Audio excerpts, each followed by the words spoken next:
it's crazy because like it's rinse and repeat. I suspect that no matter where they rebuild another canal, they will still inevitably run into the same issues if they don't actually fix the underlying much larger problem, which is climate change. You know, you can't infrastructure your way out of climate change. It is a global problem.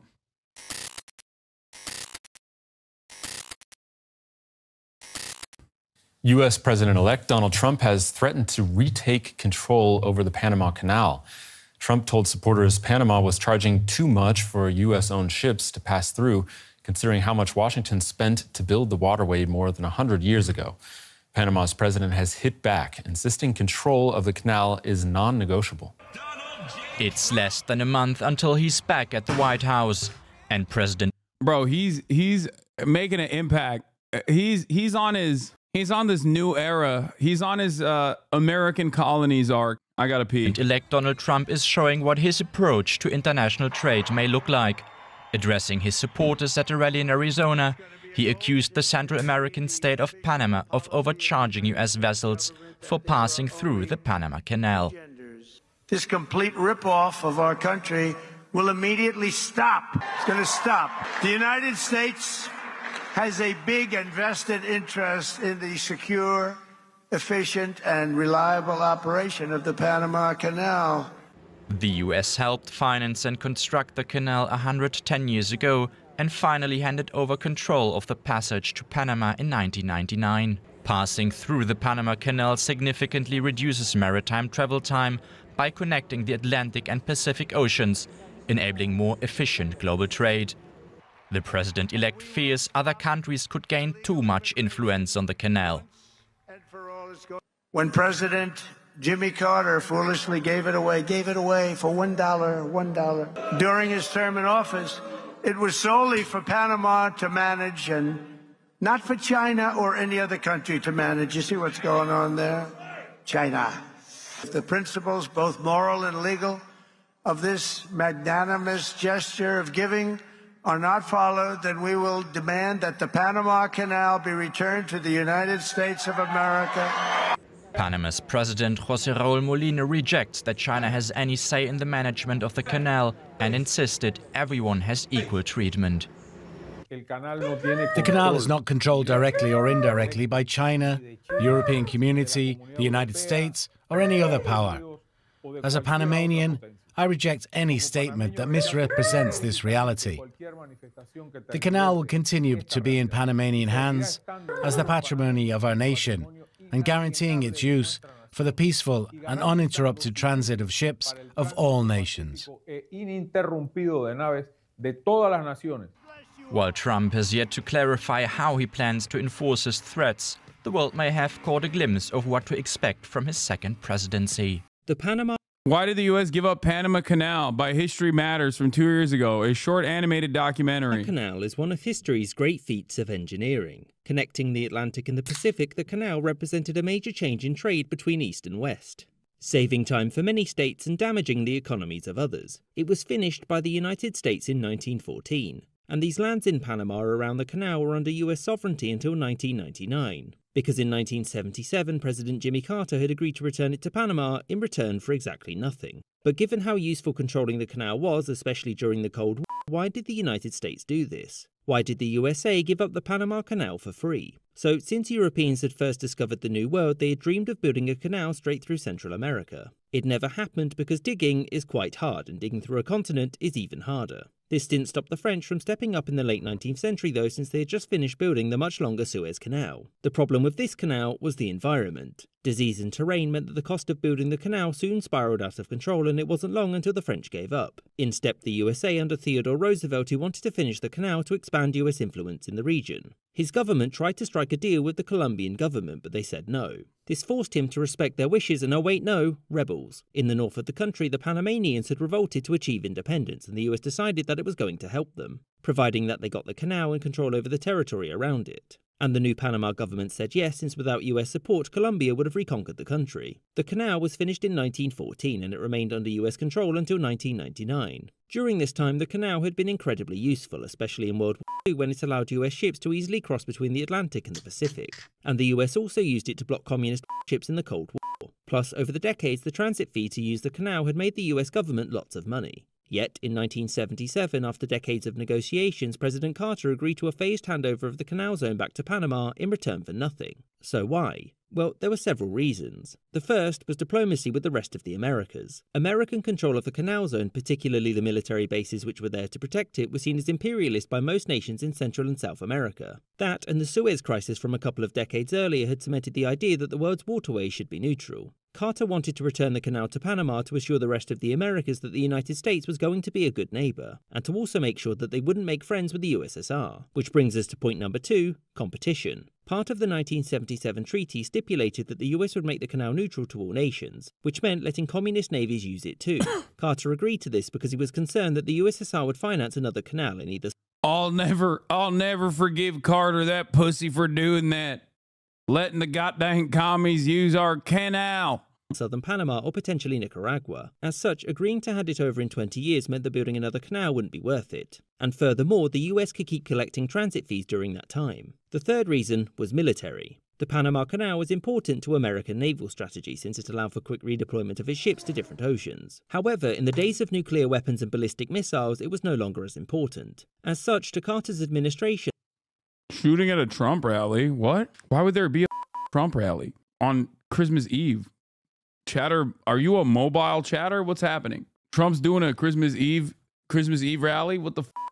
The cost of keeping the canal outweighed the benefits. Chatter's like 6 months late. Over. And after this, despite some grumblings, the USA was treaty-bound to hand over the canal, a process which would be completed by the end of the millennium, which meant that after this, Panama would go from being politically cut in half to just geographically. I hope you enjoyed this episode and thank you for watching with us. He's using Internet Explorer. He's not even, dude. He's on a Motorola Razr.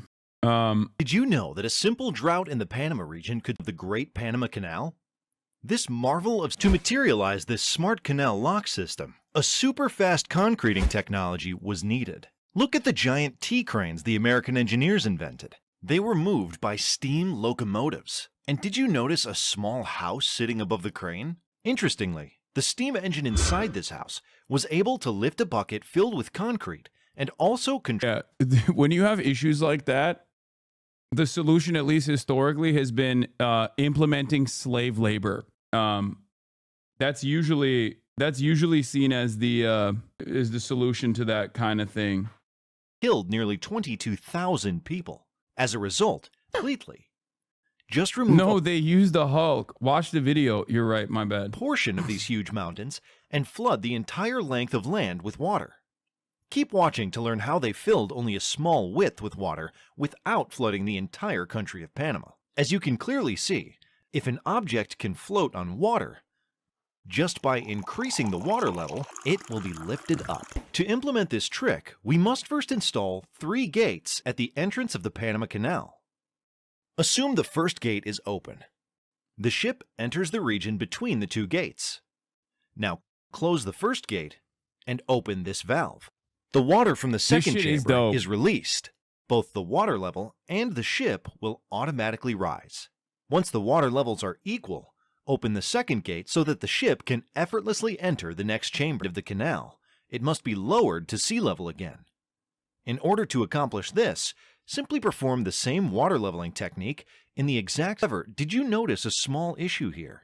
When the first ship entered the canal, the ocean and chamber water were at the same level. However, the lake. Therefore, with the passage of each ship, the Gatun Lake loses water. Luckily, this is not the case.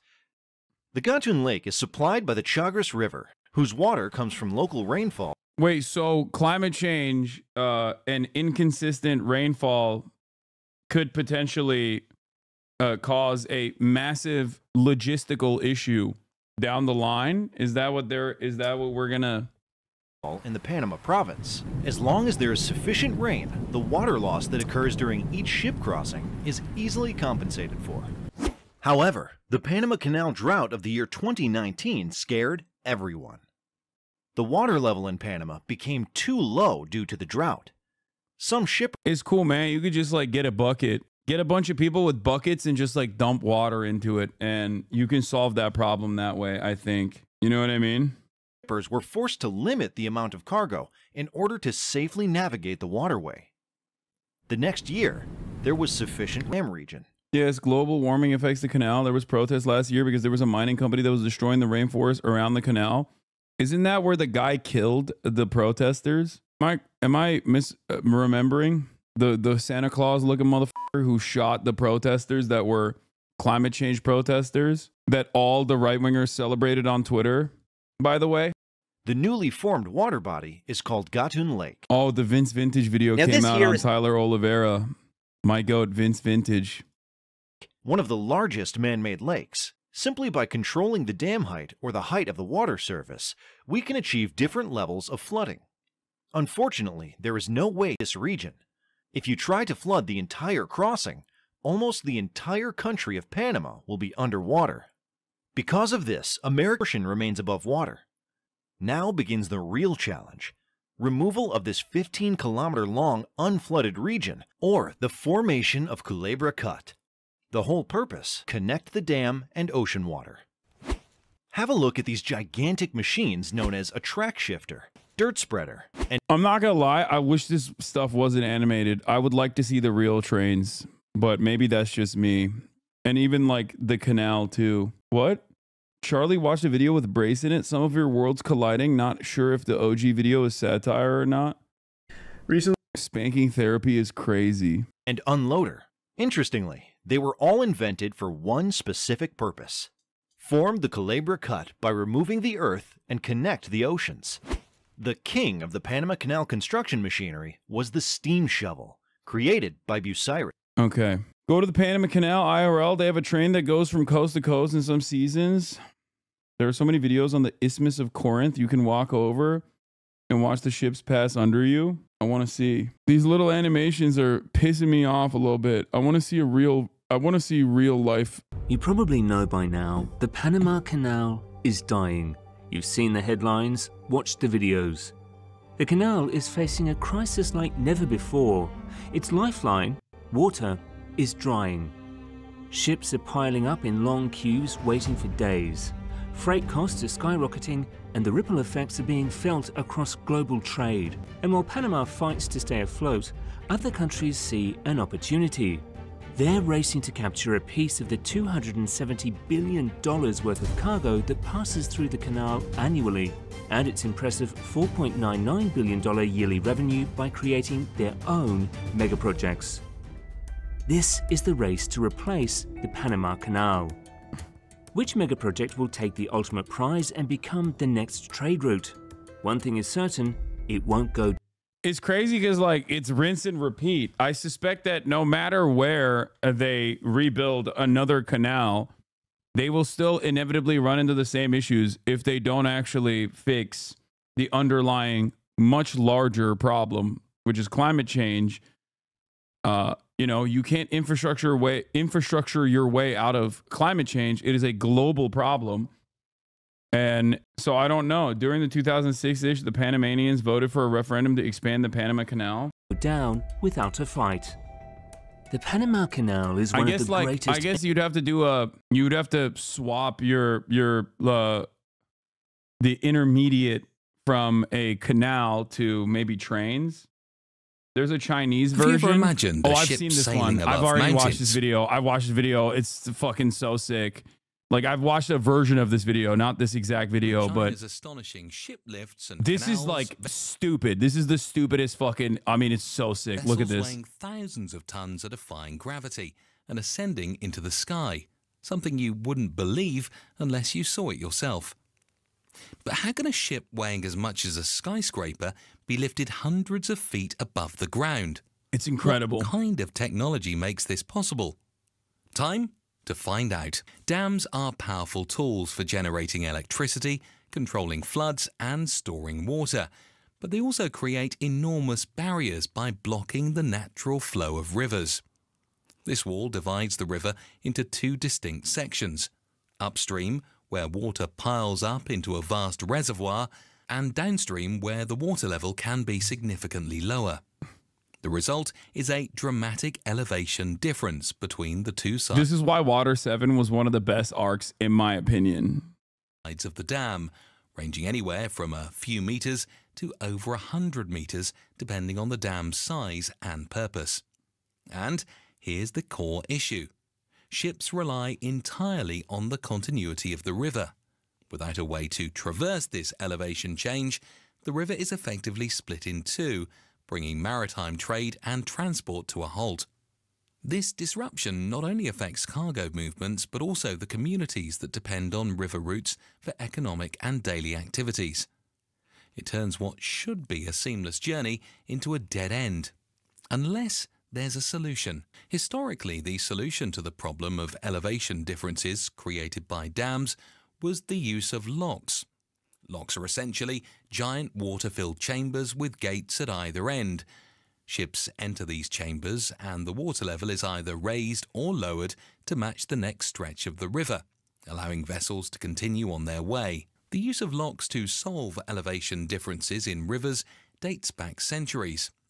In fact, the first grand lock we know of was constructed in China during the 10th century, known as the Grand Canal's double gate lock. But here's the catch. Locks have their limits, especially when it comes to very high elevation differences, like those created by... So they just said, fuck it, let's make lifts. ...modern megadams. Imagine trying to build a staircase that needs to climb the equivalent height of a 30-story building. You would need countless steps, or in this case, a series of multiple locks. This becomes impractical for several reasons, such as the cost... You could easily fund one of these if you weren't a fake socialist. True. I could fund two. I just choose not to. You know what I mean? As you guys know, I have $10 gorillion. That is my net worth. My real net worth is my net worth is $10 quintillion. I just choose not to spend it. Space needed and the time it would take to go through different locks. This is where ship lifts come into play as an elegant and efficient solution. Unlike locks, a ship lift can handle a large elevation change in a single operation. Imagine an elevator but for massive ships weighing thousands of tons.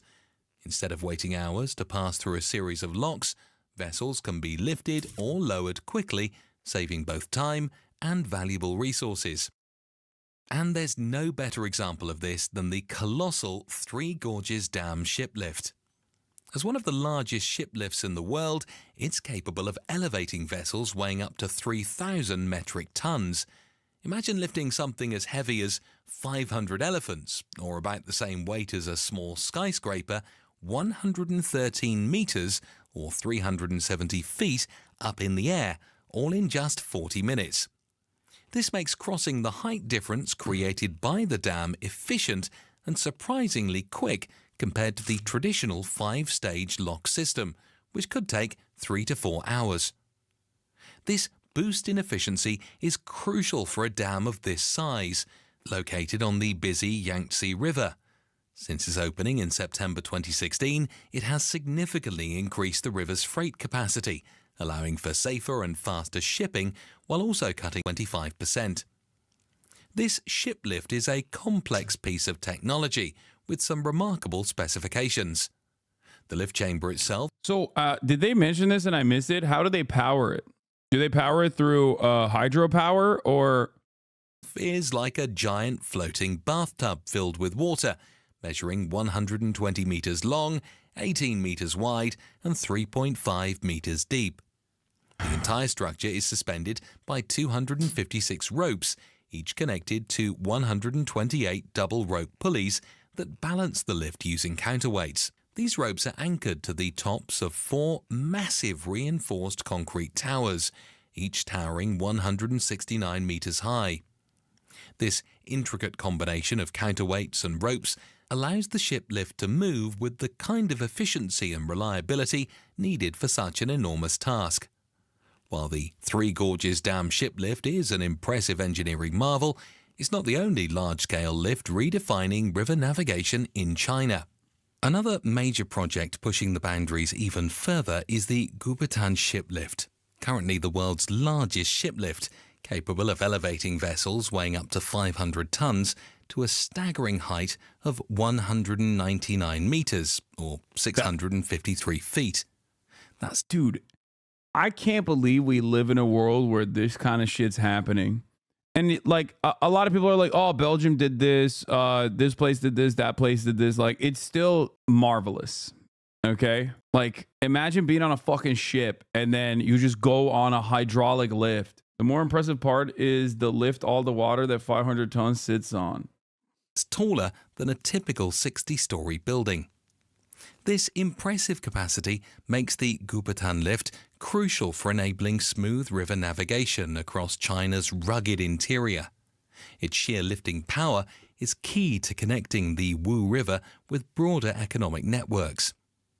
The lift system consists of not one, but 3 interconnected. It's pretty crazy that China has this, and there are still, I would say a majority of Americans still think that like the Chinese live in like absolute abject poverty, living in like straw tents and dying of mass starvation with regular frequency, a nation filled to the brim with ghost cities. Like that's wild to me that we can be so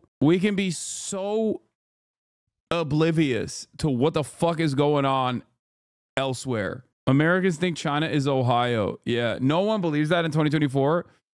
My friend, please talk to some normal people in your life because you are so wrong. There are well-read Americans who believe that, okay? There are Americans who are well-read who genuinely believe that. Lifts. First, vertical boat lift, a variable height lift capable of moving vessels between... Like, there are people who are well-read who genuinely believe this, the thing that I was just mentioning, and also that China is going to collapse any day, and that all major Chinese infrastructure projects are built with, like, the shittiest build quality, the shittiest standards whatsoever that they could possibly find, and that, like, their infrastructure is on the verge of crumbling any day now, on top of the, why don't you ban Europors from chat instantly? Like, there is a real belief in at least, like, I mean, it's American cope in my opinion, but there is a very real belief that, like, a lot of people think that there is no technological investment occurring in China, and that, like, the only reason why they were able to build stuff is because they have no OSHA, they don't have regulations, and that their build qualities are dog shit. Between 72 and 79 meters. You're partially right. There are hundreds of millions of Chinese who live on $500 a year. Yeah. Also, China is, you know, a massive country. And not only that, but also the cost of living is infinitely cheaper in China as well. So yes, there are still hundreds of millions of Chinese that live in like rural farmland. That is true. Absolutely. Okay. Having said that, however, like, if you compare a Chinese tier 1 city and the existence there, it's like comparing American cities to like European cities. You know what I mean? Yeah, it's much cheaper, especially when there is an expansive welfare state on top of everything else that covers a big chunk of what Americans spend money on. Like, that's why so many people that go to China are like shocked at, for example, the price of rent, even in major cities where they're like, it's so cheap. Yeah, everything is cheaper. Depending on the downstream water levels. Second, vertical boat lift, a fixed height lift of 127 meters, which is the tallest single boat lift in the world. Upstream vertical boat lift.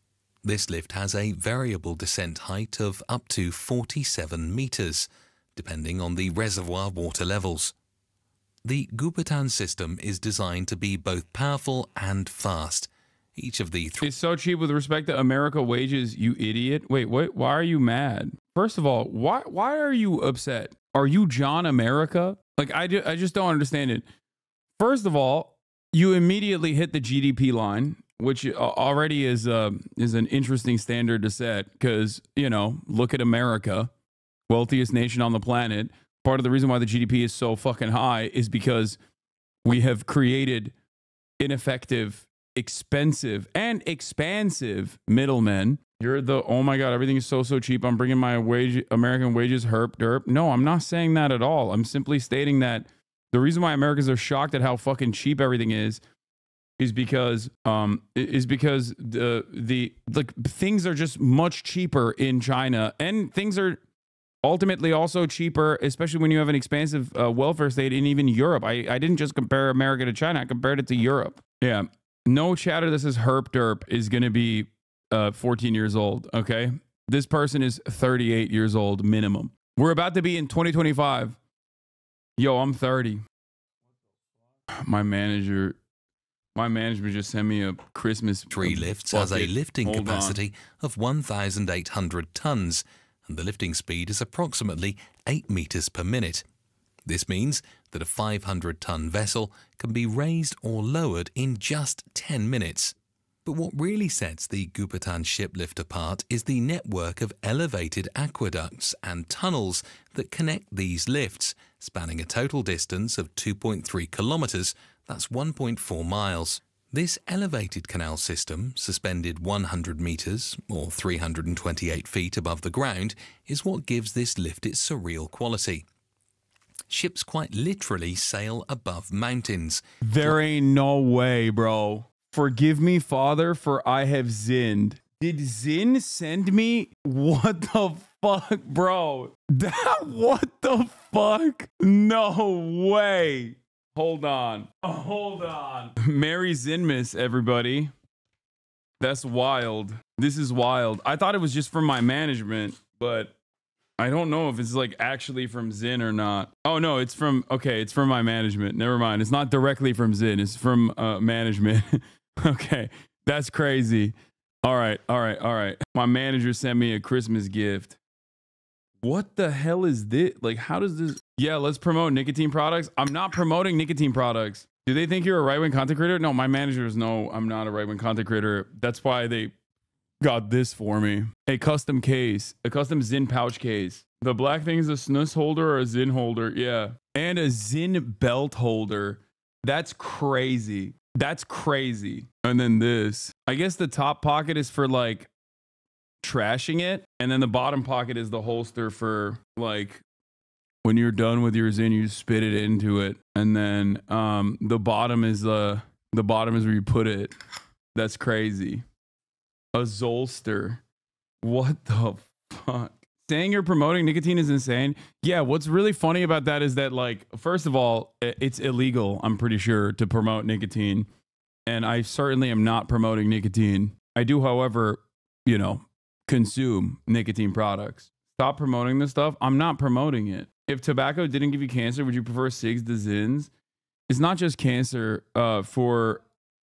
For nicotine, the thing that is also frustrating, or for tobacco products, the thing that's also frustrating is that it fucks up your lungs. I will never smoke cigs ever again for the rest of my life. If they got an ad on Twitch for nicotine chewing gum, so I think you're good. I mean, I have literally for free promoted nicotine gum as a way to quit smoking, which it worked for me. And I'm pretty sure other chatters have also been able to quit smoking. And I think it's better than vaping as well. So just so you guys understand. And this is not like a promo or anything. So yeah, if you do actually smoke cigarettes, it's infinitely better to substitute it to nicotine gum. Younger people are trending away from substance abuse in general. So vices aren't what it used to be. I don't know about that. I feel like opiates. Young people still very much are doing opiates. You should have a red cardigan on instead, or green. Yeah, let me just go buy a red cardigan or a green one. At the end of the day, something else is going to get you that is not nicotine. What? The Chinese median wage is higher than the US and the cost of living is cheaper. Sorry, I'm still on that. You actually helped me quit smoking. Let's go. Anyway, let's continue. All right. We've done a lot of mega project stuff. I quit cold turkey with Wellbutrin. Pretty surprised. It's actually been 3 months. I legit thought only old people did cocaine. I didn't know young people did it. Cocaine is for everybody. Way rather kids in than smoke. I started smoking at 12. Quit with non-tobacco products. Yeah. Wellbutrin has been a life changer for me in terms of my depression, ADHD, and nicotine use. Weed edibles don't work on me. I wish there was some kind of super gum for weed. What? What's the pillow thing? I just can't imagine with a cig in your hand. Yeah. Santa Claus shot down over Israel by Iron Dome. Okay. Wait, someone was doing a death threat on Christmas Eve? Did I see that? Did I read it out loud and not even understand that someone was doing a death threat? Merry Christmas. Imagine being in the midst of Christmas Eve and just being like, I'm gonna kill you, dude. Like, that's sad, dude. Please get help. Oh, it wasn't a real death threat. They were just making a joke saying something else is likely to kill you before nicotine does. Yeah, I guess. It's not incorrect. That statement is true. All right. We're moving on from the Panama Canal to Greenland, okay?